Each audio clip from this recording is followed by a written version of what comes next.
आदरणीय अध्यक्षा जी, देश की एकता और अखंडता के लिए, देश की सामरिक दृष्टि से और देश की सांस्कृतिक धरोहरों के संरक्षण की दृष्टि से और देश की हर प्रकार की प्रगति के लिए हिमालय का संरक्षण बहुत जरूरी है। अध्यक्षा जी, जहां देश के संपूर्ण देश का अस्तित्व हिमालय पर टिका हुआ है, वहां ये क्षेत्र, जैसे मेरे उत्तराखंड से आता हूं, जहां एक ओर प्राकृतिक आपदा से जूझता है वो क्षेत्र, वहां दूसरी ओर भयंकर पलायन की त्रासदी को भी झेल रहा है।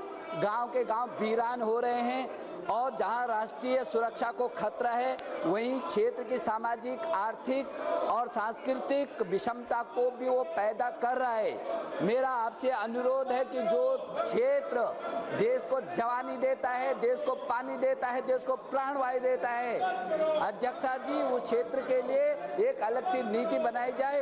मैं सरकार का आभारी हूं कि उन्होंने कौशल विकास एक मंत्रालय बनाया है। मेरी मांग है कि उत्तराखंड को जैव विविधता को देखते हुए ऑर्गेनिक प्रदेश घोषित किया जाए और एक प्रभावी रणनीति बना करके, और वहां पर जो ऑर्गेनिक खेती है, पुष्प की खेती है, जड़ी बूटी का उत्पादन है, फल का उत्पादन है, बागवानी है, खाद्य प्रसंस्करण इकाई है, वन्य पर आधारित उद्योग है, डेयरी है, मधुपालन है, उत्पादन है, यूको टूरिज्म है और हरिद्वार सहित मेरे 4 धाम हैं, इन पर आधारित और स्थानीय जो संसाधन है उन पर आधारित इकाइयों को लगाया जाना चाहिए।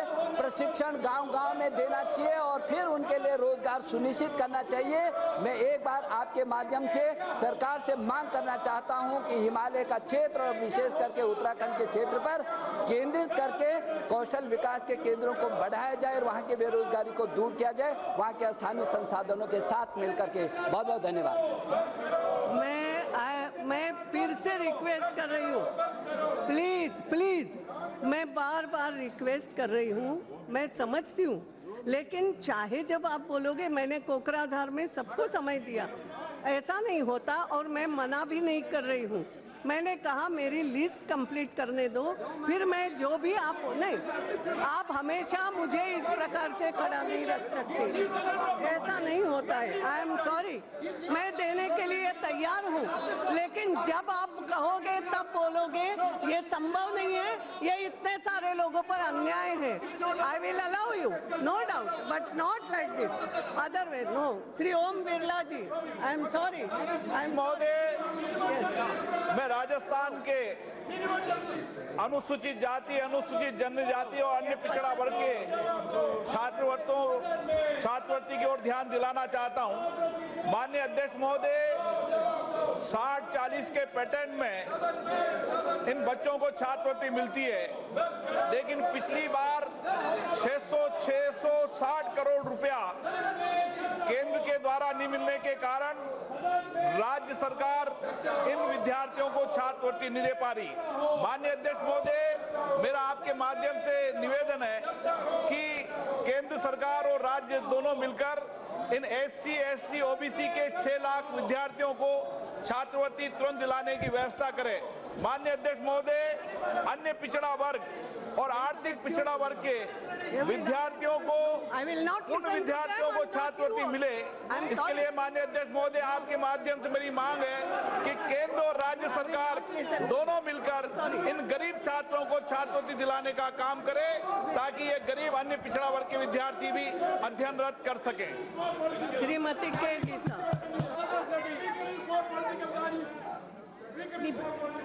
Madam, I request permission to speak from this place, ma'am. Yes, I will. Thank you, Madam Speaker, for giving me this opportunity to speak on a very important aspect pertaining to all of us regarding the exemption of VAT, sales tax and other taxes while executing the work of MP Lads, Madam. As this House is well aware, the Ministry of Statistics and Program Implementation releases funds for the developmental activities through MP Lads, Madam, in the constituencies of the honourable members. And in this connection, I would like to state that the existing MP Lads guidelines, it is only mentioned about the administrative expenses, Madam, but nowhere mention is made to the collection of VAT, Madam. I would like to bring to the notice that some of the nodal agencies in Telangana and Andhra Pradesh have been collecting VAT, sales tax and other taxes and remitting the same to the state sales tax department, Madam, and the concerned departments. So with now the Parliament is passing the GST bill, Madam, which is going to take India to the next level of economic reforms, madam. It is a great welcome step, but I request the Honorable Minister through you, madam, to exempt MP lads from the VAT taxes, madam, and other taxes, madam. And also I would like to state in this regard, madam, the MPs are taking up very important works under MP lad schemes, but the amount that has been sanctioned for MP lads is also very meager, madam, when it comes to the constituencies. I wish to request the Honorable Chair through you, madam, to increase the MP lad amount and to waive off all taxes pertaining to the MP lads as the works are in the public interest, madam. Thank you so much, madam. You please go to your seat. I will allow you. I will allow you. मगर चिल्लाओगे और बोलोगे. I am allowing it, but not like this. Yes, I know it. I am allowing Mr. Khadge, but not like this. No, I am sorry. This is not the way. He can speak. He can speak, but not like this. No. Sri Ram Prasad Sharma.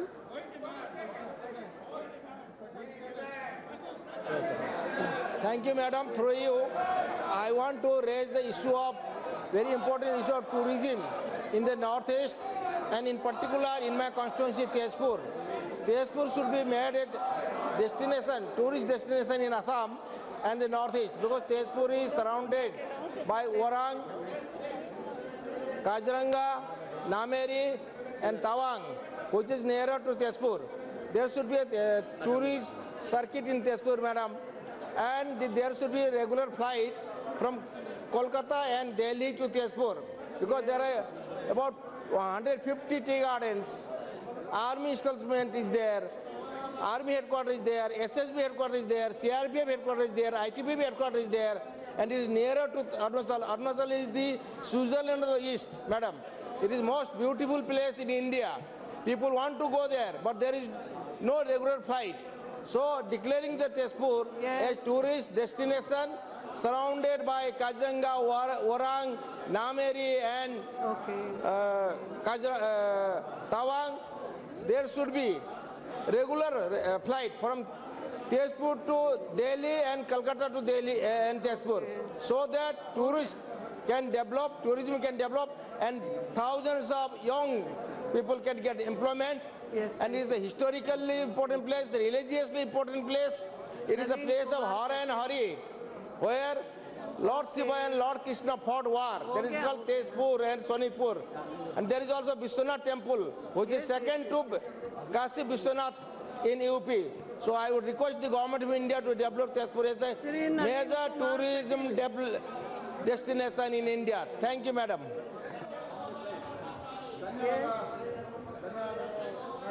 Nalin Kumar Katil, yes. ದೇಶಕ್ಕೆ ಆತಂಕವಾದವನ್ನು ಸೃಷ್ಟಿ ಮಾಡಿರ್ತಕ್ಕಂಥ ISIS ಬಗ್ಗೆ ಗಮನ ಸೆಳೆಯುವ ಪ್ರಯತ್ನವನ್ನು ಮಾಡ್ತೇನೆ. ಈ ದೇಶದ ದೇವರ ಕೋಣೆ ಅದು ಕೇರಳ. ಬಹಳ ಸುಂದರವಾಗಿರ್ತಕ್ಕಂಥ ದೇವರ ನಾಡು ಕೇರಳ. ಶಬರಿಮಲೆಯಲ್ಲಿ ಅಯ್ಯಪ್ಪ, ಗುರುವಾಯೂರಲ್ಲಿ ಶ್ರೀಕೃಷ್ಣ, ತಿರುವನಂತಪುರದಲ್ಲಿ ಅನಂತ ಪದ್ಮನಾಭ ಮಲಗಿರ್ತಕ್ಕಂಥ ನಾಡು ಕೇರಳ. ದೇವತೆಗಳು ಕುಣಿದಾಡಿರ್ತಕ್ಕಂಥ ನೆಲ, ವಿವೇಕಾನಂದರೇ ಮೆಚ್ಚಿರ್ತಕ್ಕಂಥ ನೆಲ ಕೇರಳ. ಶಂಕರಾಚಾರ್ಯರಿಂದ ಹಿಡಿದು ನಾರಾಯಣ ಗುರುಗಳಂತ ಆಧ್ಯಾತ್ಮ ಕ್ರಾಂತಿ ಪುರುಷರು ಹುಟ್ಟಿರ್ತಕ್ಕಂಥ ಕುಣಿದಾಡಿರ್ತಕ್ಕಂಥ ನೆಲ ಕೇರಳ. ಇವತ್ತು ಕಳೆದ ಕೆಲವು ದಿನಗಳಿಂದ ಆ ರಾಜ್ಯದಲ್ಲಿ ಐಸಿಸ್ನ ಉಗ್ರವಾದದ ವಾಸನೆಗಳು ಕೇಳಿ ಬರ್ತಾ ಇದ್ದಾವೆ. ಕಳೆದ ಈ ದೇವರ ನಾಡಿನಲ್ಲಿ ಇಸ್ಲಾಮಿಕ್ ಉಗ್ರವಾದ ನೆಲೆಯೂರುತ್ತಿರುವುದು ಅತ್ಯಂತ ಕಳವಳಕ್ಕೆ ಕಾರಣವಾಗಿದೆ. ಕೇರಳ ಮಾತ್ರವಲ್ಲ, ಇದರಿಂದ ಇಡೀ ದೇಶದಲ್ಲಿ ಆತಂಕ ಸೃಷ್ಟಿಯಾಗಿದೆ. ನನ್ನ ಪಕ್ಕದ ಜಿಲ್ಲೆ ಆಗಿರ್ತಕ್ಕಂಥ ಕಾಸರಗೋಡು, ಈ ಒಂದು ಜಿಲ್ಲೆಯ ಒಂದು ಪಡನ್ನ ಅನ್ನತಕ್ಕಂಥ ಒಂದು ಗ್ರಾಮದಿಂದ 16 ಜನ ಇವತ್ತು ಐಸಿಸ್ನ ಒಳಗಡೆ ಪ್ರವೇಶವನ್ನ ಮಾಡಿದ್ದಾರೆ. ಇತ್ತೀಚಿನ ದಿನಪತ್ರಿಕೆಯಲ್ಲಿ ವರದಿಯಾದಂತೆ ಸುಮಾರು 20ಕ್ಕೂ ಅಧಿಕ ಯುವಕ ಯುವತಿಯರು ಕಾಣೆಯಾಗಿದ್ದು ಅವರೆಲ್ಲರೂ ಇಸ್ಲಾಮಿಕ್ ಉಗ್ರವಾದಕ್ಕೆ ಸೇರ್ಪಡೆಯಾಗಿರುವುದಾಗಿ ತಿಳಿದು ಬಂದಿರುತ್ತದೆ. ಅವರುಗಳಲ್ಲಿ 11 ಜನ ಸಿರಿಯಾದಲ್ಲಿರುವ ಇಸ್ಲಾಮಿಕ್ ಭಯೋತ್ಪಾದನಾ ಶಿಬಿರದಲ್ಲಿರುವುದಾಗಿ ಹೇಳಲಾಗುತ್ತಿದೆ. ಈ ಗುಂಪಿನಲ್ಲಿ ಒಬ್ಬ ವೈದ್ಯ ದಂಪತಿಗಳು, 4 ಜನ ಬಿಟೆಕ್ ಪದವೀಧರರು, 3 ಜನ ಹೆಂಗಸರು, 2 ಮಕ್ಕಳು ಇದ್ದಾರೆಂದು ವರದಿಯಾಗಿದೆ. ಇವರೆಲ್ಲರೂ ಕೇರಳದ ಕಾಸರಗೋಡು, ಪಾಲಕ್ಕಾಡ್ ಜಿಲ್ಲೆಗಳಿಗೆ ಸೇರಿದವರಾಗಿರ್ತಾರೆ. ಇವರು ಅಫ್ಘಾನಿಸ್ತಾನದ ಸಿರಿಯಾ ಭಯೋತ್ಪಾದಕ ಶಿಬಿರಗಳಲ್ಲಿದ್ದಾರೆ ಎಂದು ತಿಳಿದು ಬಂದಿದೆ. ಅದರಲ್ಲಿ ನಿಮಿಷಾ ಎನ್ನುವಂತ ಹಿಂದೂ ಯುವತಿ, you can say they are missing, you can't say something like that. ನಿಮಿಷಾ ಅನ್ನುವಂತ ಹಿಂದೂ ಯುವತಿ ಕಾಣೆಯಾಗಿದ್ದು ಅವರು ಕಳೆದ ಹಲವಾರು ವರ್ಷಗಳಿಂದ ಗರ್ವಾಪ್ಸಿಯ ಬಗ್ಗೆ ಮಾತನಾಡುವಂತ ಜನ, ದೇಶದಲ್ಲಿ ಬೊಬ್ಬೆ ಹೊಡೆಯುವಂತ ಜನ, ಅಲ್ಲಿ ಅಲ್ಲಿದ್ದಾಗಲೂ ಮೌನ ಭಾವಗಳಾಗಿ ವರ್ತನೆಯನ್ನು ಮಾಡ್ತಿರೋದ್ರಿಂದ ಈ ರಾಜ್ಯದಲ್ಲಿ ಕಾಣೆಯಾಗಿರ್ತಕ್ಕಂಥ ಜನ, ನನ್ನ ಜಿಲ್ಲೆಯಲ್ಲೂ ವಿದ್ಯಾಭ್ಯಾಸವನ್ನು ಮಾಡಿರ್ತಕ್ಕಂಥ ಒಬ್ಬಳು ವಿದ್ಯಾರ್ಥಿನಿ ಇವತ್ತು ಕಣ್ಮರೆಯಾಗಿದ್ದರ ಹಿನ್ನೆಲೆಯಲ್ಲಿರ್ತಕ್ಕಂಥ ಅಂಶಗಳನ್ನ, ಇದರ ಬಗ್ಗೆ ಸರ್ಕಾರ ಏನು ಕ್ರಮ ತಗೊಂಡಿದೆ, ಈ ದೇಶದಲ್ಲಿ ಎಷ್ಟು ಜನ ICCಗೆ ಸೇರಿದ್ದಾರೆ, ಕೇರಳ ರಾಜ್ಯ ಸರ್ಕಾರ ಕಮ್ಯುನಿಸ್ಟ್ ಸರ್ಕಾರ ಅದು ಏನು ಮಾಡಿದೆ ಅನ್ನುವಂಥ ಅಂಕಿಅಂಶಗಳ ಜೊತೆಗೆ ಇದಕ್ಕೆ ಕಾರಣರಾದವರನ್ನ ಶಿಕ್ಷೆಗೊಳಪಡಿಸಬೇಕು ಅಂತ ಹೇಳುವಂಥದ್ದನ್ನ ಲೋಕಸಭೆಯ ಮುಖಾಂತರ ನಾನು ಮನವಿಯನ್ನು ಮಾಡ್ತೇನೆ. Thank you. Thank you, madam. Jaydev Gallaji. Thank you, madam, for giving me this opportunity to bring up this very important topic. Madam, in the absence of qualified medical doctors, rural medical practitioners and private medical practitioners are the very first personnel whom people in the villages approach when they have any health problem. They play a very important role in the health sector, particularly in rural areas. Andhra Pradesh itself has more than 50,000 RMPs who are doing this yeoman service in rural areas. There are many villages in India which do not have any PHC, CHC nearby, and for them the RMP plays a very important role. At present, RMPs are not certified or recognized, madam, as a result of which they have to face a lot of problems from the Indian Medical Council and the Indian Medical Association. The government of Andhra Pradesh in 2008 decided to recognize the services of RMPs and PMPs, but after that nothing seems to have happened. Now the present government, under the leadership of our Chief Minister Sri Nara Chandrababu Naidu Garu, has constituted a 9-member committee to frame guidelines for training of RMPs, PMPs and paramedical personnel. So I suggest for consideration of the Ministry of Health to have a uniform policy and guidelines for RMPs and PMP doctors instead of every state having its own guidelines on RMPs and PMPs. This will help improve the doctor-patient ratio in the country, which at present is one of the lowest in the world. Thank you, madam. Shri Jagdambika Palji, not present. Srimati Supriya Sule.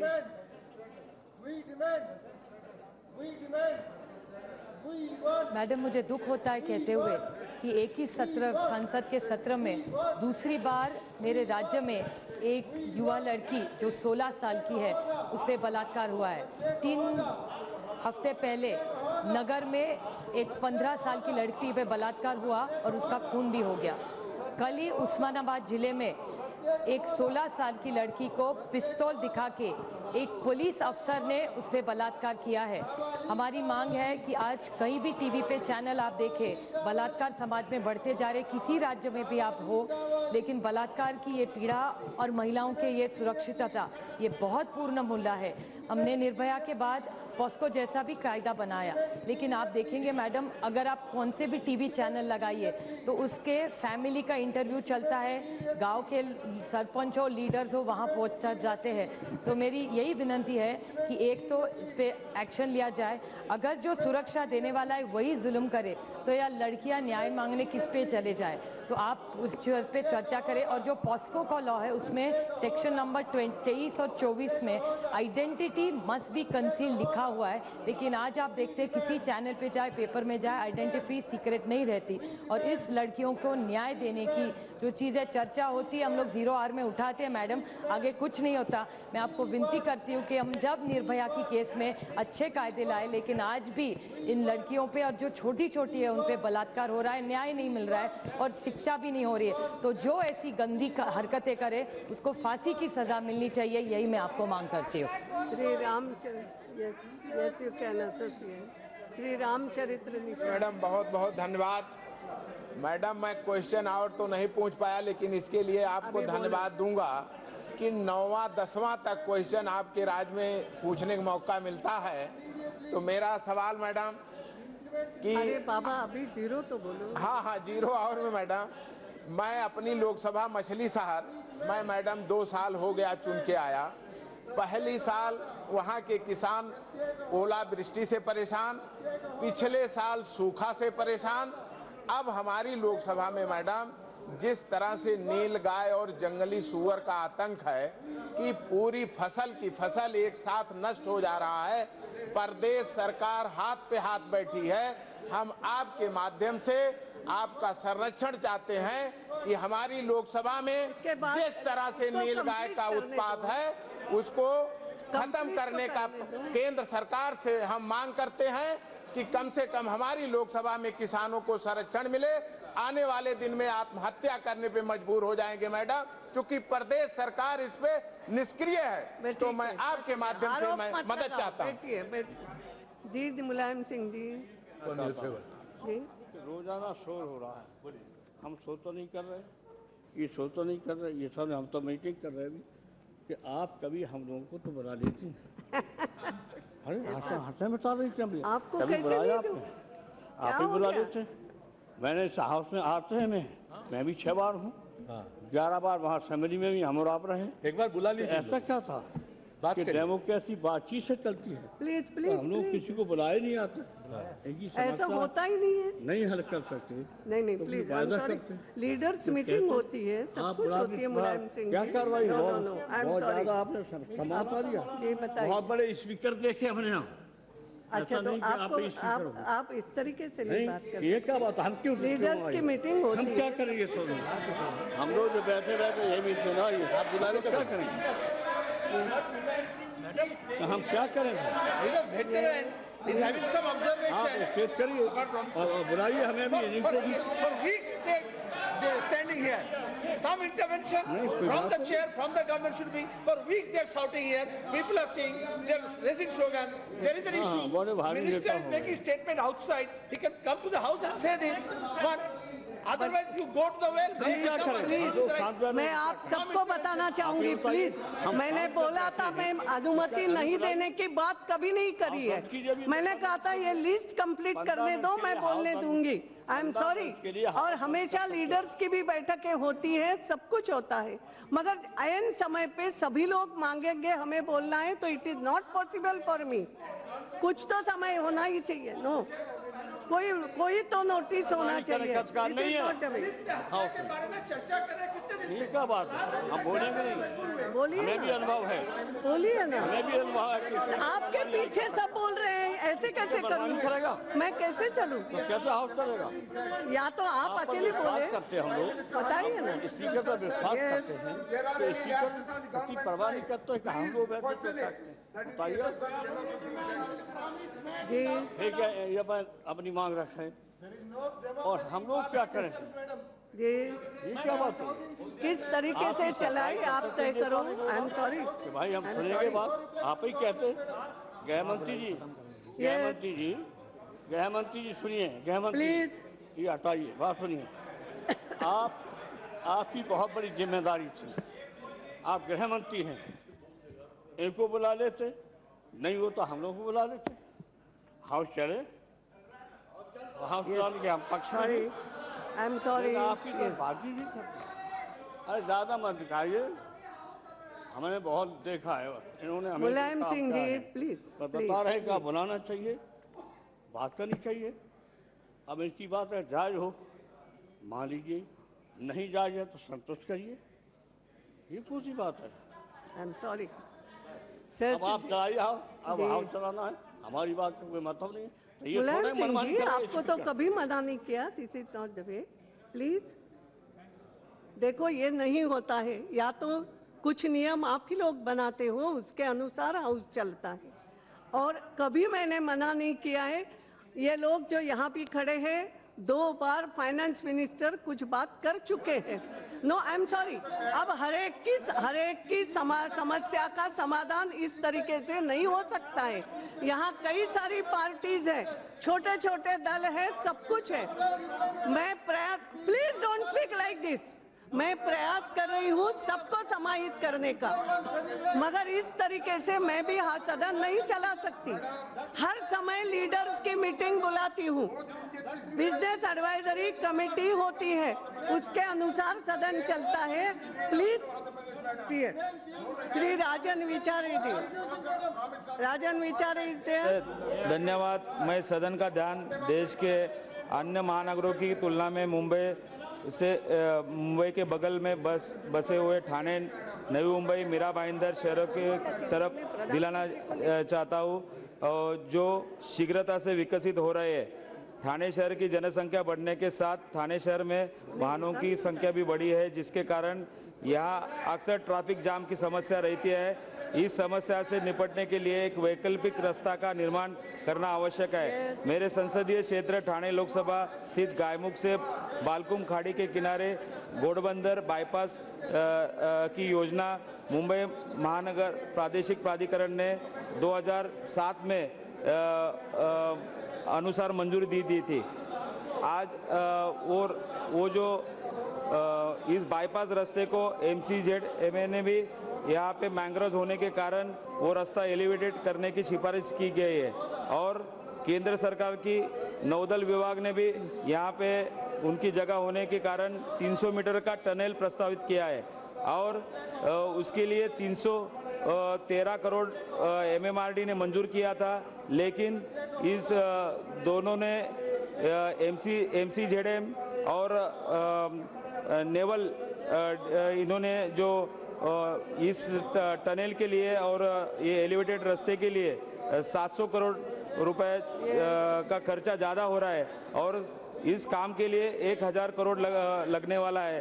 तो मैं आपसे विनती करता हूं कि मेरे माननीय केंद्रीय सड़क परिवहन राज्य मंत्री और केंद्रीय मंत्री इनके माध्यम से और MMRD के माध्यम से इस बाईपास रास्ते की परियोजना पूरा करने के लिए उनको आदेश दे दें। धन्यवाद। श्री निशिकांत दुबे। धन्यवाद अध्यक्ष महोदया।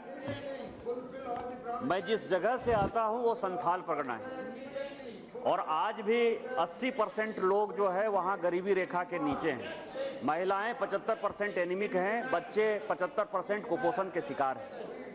बिहार से झारखंड अलग हुआ और लगा कि विकास होगा। विकास नहीं होने के पीछे जो कारण है, हमारे यहाँ 2 कानून है अध्यक्ष महोदया। एक 1949 का संथाल परगना टेनेंसी एक्ट और एक 1908 का जो है छोटा नागपुर टेनेंसी एक्ट, और ये 370 से भी ज्यादा कड़ा कानून है। भाई भाई को जमीन नहीं बेच सकता, और हमारे यहाँ उस कानून के कारण जो समस्या आ रही है कि जो सिंचाई के प्रोजेक्ट हैं वो 40 साल से बंद पड़े हैं। जैसे पुरासी योजना है, बटेश्वर योजना है, गुमानी है। जो शिक्षा के लिए यूनिवर्सिटी बनना है, सिद्धू कानू यूनिवर्सिटी, 1995 से आज तक उसकी बिल्डिंग हम तैयार नहीं कर पाए हैं। रेल का जो प्रोजेक्ट है, मंदार हिल से दुमका जो रेल प्रोजेक्ट है 1995 से शुरू हुआ, वो 20 साल में आज तक पूरा नहीं हुआ है। अभी झारखंड सरकार ने केंद्र सरकार को, राष्ट्रपति महोदय को एक प्रपोजल दिया है, और उन्होंने ये कहा है कि सिंचाई के साधन के लिए, पीने के पानी के लिए, रोड के लिए, यूनिवर्सिटी के लिए, हॉस्पिटल खोलने के लिए या पब्लिक यूटिलिटी के लिए भारत सरकार हमको इजाजत दे, जिससे के कारण हम इस एक्ट को चेंज कर पाएं और इसका विकास कर पाएं। मैं केवल एक जानकारी दे दूं कि 1934 में अंग्रेजों ने एक रसेल कमेटी बनाई थी, और रसेल कमेटी ने उस वक्त कहा था कि जो गैर आदिवासी हैं उनको जमीन खरीदने और बेचने का अधिकार मिलना चाहिए। लेकिन अंग्रेजों की जो फूट डालो राज करो की नीति है, उसके कारण से हम पिछड़े हैं। मेरा आपके माध्यम से केंद्र सरकार से आग्रह है कि जो झारखंड सरकार का प्रपोजल आया है SPT एक्ट और CNT एक्ट को, इसको संशोधन करने के लिए, उसका जल्दी से जल्दी कार्रवाई करें, संशोधन करके भेज दें, जिससे कि झारखंड इस देश का नंबर 1 राज्य हो पाया। धन्यवाद। श्री प्रवेश Singh Verma. Half a minute now. धन्यवाद अध्यक्ष जी। ये समस्या दिल्ली के विकास के लिए और दिल्ली के किसानों के विकास के लिए है, से जुड़ी है। 2007 में दिल्ली में लैंड पूलिंग पॉलिसी का एक योजना DDA लेके आई। वो योजना में ये था कि जो दिल्ली के किसान हैं वो नोएडा और गुड़गांव की तरह अपनी जमीन पर फ्लैट बना सकते हैं। ये योजना आने से दिल्ली के किसानों की जमीन के दाम बढ़े, मगर मैं आपको ये कहना चाहता हूं बड़े दुख के साथ कि दिल्ली सरकार ने 79 गांव का नोटिफिकेशन करना था, उनका अर्बनाइजेशन का नोटिफिकेशन करना था, जो अभी तक नहीं किया। उसके कारण दिल्ली के गांव का विकास नहीं हो पा रहा। दिल्ली के सरकार ने यह वायदा किया था चुनाव में कि हम ये गांव का विकास करेंगे ताकि यहां पर लैंड पूलिंग पॉलिसी आए, मगर अभी तक ये लैंड पूलिंग पॉलिसी नहीं आ पा रही है, जिससे दिल्ली में लाखों फ्लैट बनने थे। जो दिल्ली में अनऑथराइज्ड कॉलोनी की समस्या है, जो स्लम की समस्या है, वो ये लाखों फ्लैट बनने से खत्म हो सकती है। तो मैं दिल्ली के मुख्यमंत्री से ये, अगर हमारे शहरी विकास मंत्री उनसे बात करें और दिल्ली का मुख्यमंत्री इसको जल्दी से गांव को शहरीकृत की घोषणा करे तो दिल्ली के गांव में विकास हो सकता है। अध्यक्ष जी, मैं आपके माध्यम से सरकार के ध्यान में एक बहुत ही पंजाब के किसानों की मुश्किल लाना चाहता हूं। आप जानते हैं कि जब से एग्रीकल्चर सेक्टर का मशीनीकरण हुआ है, किसानों की मुश्किलें भी कुछ बढ़ी है। विशेष तौर पे जो एडवांस्ड एग्रीकल्चर स्टेट्स हैं, पंजाब जैसे प्रदेश, उनकी नई मुश्किलें सामने आई हैं। कल हमारे पंजाब के बहुत सारे किसान हमारे माननीय मुख्यमंत्री जी से मिले, उन्होंने मुश्किल बताई कि हमारे लोग क्रॉप्स की जो कटाई है, फसलों की कटाई के लिए हम हार्वेस्टर कंबाइन खरीदते हैं, वो एग्रीकल्चर इंप्लीमेंट्स में गिनी जाती हैं। पंजाब में एग्रीकल्चर होल्डिंग कम हो गई, अब वो दूसरे प्रदेशों में जाते हैं। जब टोल प्लाजा से जाते हैं मैडम, वहाँ ट्रक की पर्ची, कार की पर्ची लिखी हुई है, कंबाइन की पर्ची लिखी हुई नहीं। वो उनसे 2-2, 4-4 हज़ार रुपए ले लेते हैं। गृह मंत्री जी अब हाउस में नहीं, वहाँ की पुलिस जो है दूसरे प्रदेशों की, उनकी पिटाई भी करती है, उनसे पैसे भी लेती है। मैं आपके माध्यम से सरकार को ये निवेदन करना चाहता हूँ कि पंजाब के किसानों की मुश्किल को ध्यान से देखा जाए, उसका हल किया जाए। टोल प्लाजा पे लिखा जाए 100 रुपया ही लिया जाए, उससे ज्यादा ना लिया जाए। वैसे तो एग्रीकल्चर इंप्लीमेंट्स के तौर पे किसानों को माफ होना चाहिए, जैसे ट्रैक्टर ट्राली माफ है, ऐसे हार्वेस्टर कंबाइन भी माफ होनी चाहिए। मैं आपके माध्यम से फिर कहना चाहता हूँ, ये बहुत है, सारे देश के किसानों की सब संसद यही बोल रहे हैं। माननीय मंत्री जी से आप जरूर बेनती हमारी पहुंचाएं ताकि पंजाब के किसानों के मुश्किल हल हो पाए। Thank you. Shri M Rajmohan Reddy.